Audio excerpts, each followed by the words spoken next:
All right, welcome to Calling the Audible. It is the co-ed final. We have two of them. We're going to preview the first one now, which is co-ed 2. Are we in tier 1? Co-ed 1? It's on the graphic. Oh, okay, whatever, man. All right, Power Rangers gets third down for what?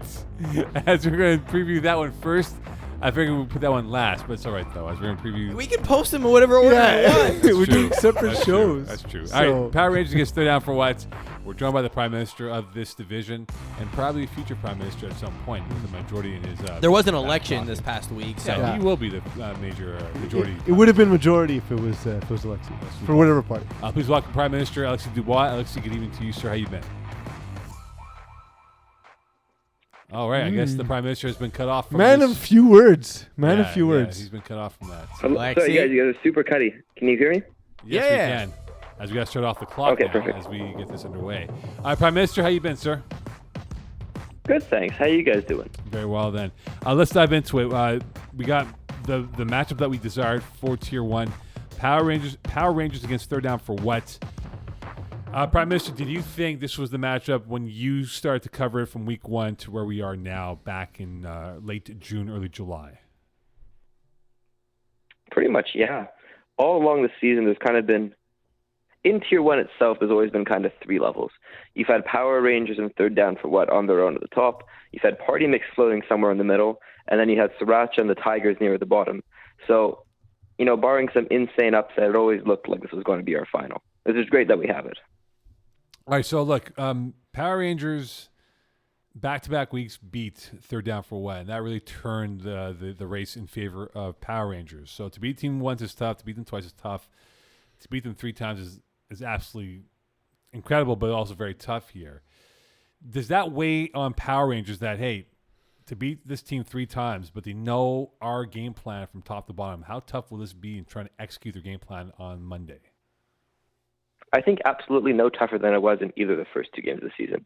These 2 teams have played so many times over the years in co-ed that it's not a question of knowing each other's game plan. They obviously know each other's game plan perfectly well at this point. It's really more of a question of executing. And what we did see is that, down the stretch of the season, Power Rangers have been executing far, far better than third down for what. So while you might think it'd be hard for them to beat them a third time, this isn't the third time these teams are playing. It's probably closer to the 10th or the 15th. And I definitely think Power Rangers will be able to come out on top in this one. Yeah. So, given the familiarity of the rosters, do you expect sort of the usual suspects to have a bigger role, or do you think it'll come down to sort of tertiary or fourth options to push either of these teams ahead? And who would it be for either of these teams? Well, the easy option, obviously, if we're looking at Power Rangers, is Serge Pilon. If you look at finals before, there's a history of, Serge Pilon is absolutely terrifying Sarah Parker in the championship games. I think last time these 2 teams faced off in the championship, he had a monster game with a few interceptions. That being said, this season for Power Rangers, it hasn't been all about Pilon. It's been a lot more about getting the women on their team involved in the passing game, which is really what their turning point in the season was. So while their leader in receiving yards is Pilon, if you look down the list from there, their number 2, 3 receivers is Constance Miller and Jasmine Farmer. So, we all know third down for what are great. I think that Jeremy Murphy has a decent shot of at least limiting Serge Pilon in this game. But I don't think that third down for what will have an answer for Farmer and Miller. So those are really the players I'd look for to Not make to the mention biggest Malu difference. Belin, who the efficiency on her targets is absolutely insane. Yeah. 7 touchdowns on 27 targets is a big deal. So, Prime Minister, which team is built to come from behind to win in this final if they fall by 2 scores early on? I think just by the way that Sarah Parker approaches the game and the way that she'll more methodically dissect the field, she'll have a lot harder of a time coming back. She'll be great to keep things close and avoid the interceptions, but if she falls down, she doesn't have the ability to stretch the field necessarily like Power Rangers might. So I think if third down for what go down early in this one, they'll have a lot harder time clawing their way back into it. We saw Kevin Lubin have a big game for third down for what in in the previous game, and then where they beat Party Mix. Him and Alex David, obviously going back to way before you might have not even been born yet, Alexi, when they were playing with Golden Eagles in the early days of FPF. But is what can be done to limit their effectiveness from the side of Power Rangers? So I think that's a really interesting one, and I don't think the reason they're so effective, this might sound mean, I don't think they're so effective because they're the top two receivers on this team. I think that has to be Jeremy Murphy, who's the best receiver. I think they're so effective because third down for what are so deep. So you have to start, if you're trying to create matchups right on defense, you're picturing how you're going to line up. You're going to match up your best DB on Jeremy Murphy, and then, going down the roster, there's just so many good players on third down for what. At a certain point, you create mismatches. Like, you need a very good DB on Alexi Dubois. And if you put your top two players on Gaumont and Murphy, then you're wound up with DBs 3 and 4, probably your two last male DBs, lining up in front of David and Kevin Lubin. So I think it's more the fact that they can put probably some of the best receivers out there, which creates mismatches because their third and fourth receivers are so much better than your third and fourth DBs. So I don't think there's really an easy solution to stopping these guys in man coverage for Power Rangers, because they just, third down for what arguably has a deeper receiver core. They can go down the field. Sorry about that. It's hard when you're not in the room. Go ahead. Given that Jeremy Murphy hasn't played during the playoffs, I would imagine due to football commitments, do you think that this hampers third down for what's chances, given that he's been the go-to for so much of the season? Yes and no. I think to a certain point, Parker used to be over-reliant on Murphy. I'd look at box scores of games where he'd finish with half the targets for 100 and some odd yards, which is great. But when you're playing against a defense which is as good as Power Rangers, and they have players who can, just mark Murphy out of the game, eventually it'll just lead to more picks than touchdowns it creates. So if anything, clearly they've struggled in the past against Power Rangers with Murphy in the lineup. So maybe the key, as weird as it might sound, maybe having Murphy out of the lineup and forcing a greater distribution of the ball might actually help third down for what in a weird way. When you look at Power Rangers right now, we mentioned the defense a little bit here, receiving core. Is there an X factor on Power Rangers that could really step up to the plate and make a difference in the final on Monday? 100%, and that's definitely Wade Shawcross.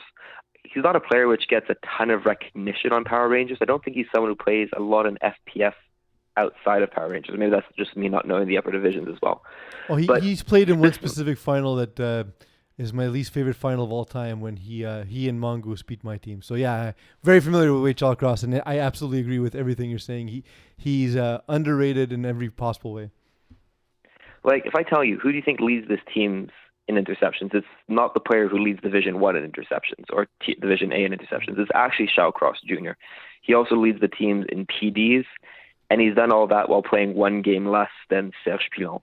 So you look at Wade Shawcross Jr., and he doesn't look like the most terrifying athletic player. I was playing McInnes in Division D the other day, and he doesn't look like this monster of a man, but somehow he's always in the right spot. He's always breaking on the ball, and he's just constantly making plays. So if Parker avoids Serge Pilon like the plague, which I expect her to do, this game is essentially going to fall on the fact is, can Wade Shawcross jump a route or two, produce a pick or two, and win the season for Power Rangers? All right, it is now time for your pick, Mr. Prime Minister. We'll go around the table, and we'll start with you. Your prediction and the final score is what? Oh, well, I spoiled this in the first 1 minute of talking, but I definitely think Power Rangers are winning this one by, let's be bold, 8 points. Oh, wow. Outside the box over here. All right, Eagle.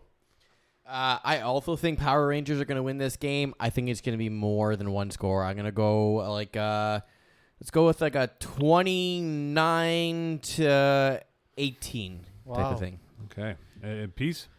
I'm not gonna pick against Sarah Parker. I'm number one fanboy. Been since day one. I love what she's done all season, and I actually think that the way she's used her weapons in the postseason is more impressive than we've seen during the regular season. So I'm going to go the other way, but I think it's going to be a very close game, and I think it's going to come down to converts, and her pass accuracy is going to be the difference. Give me third down for what, winning by a score of 37-35. All right, so third down for what had a terrible game against Power Rangers back on August 16th in the back end of the back end of the doubleheader with these two teams in the weeks that was. Since then, they've been on fire with their offense.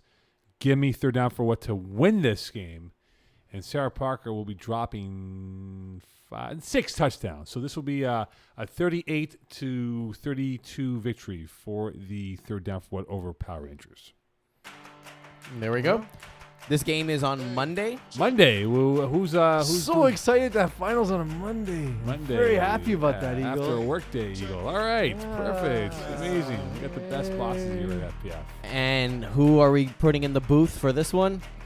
Well, Moe Khan will be in that booth. I will be in the booth. Alexi Dubois will be in that booth as well. And we're working on getting a third voice, looking for some diversity. So, if you been around FPF, be expecting messages from me as we hope to get as inclusive a booth as possible for this game. Alexi, this is going to be your first time in the booth? Yes, sir. Don't suck. It's true. All right, Monday night football. It will be third down for what against Power Rangers at 9:10 p.m. Monday night. So can't wait for that in the Sheen. Prime Minister, thank you very much, and we'll see you soon. Thank you.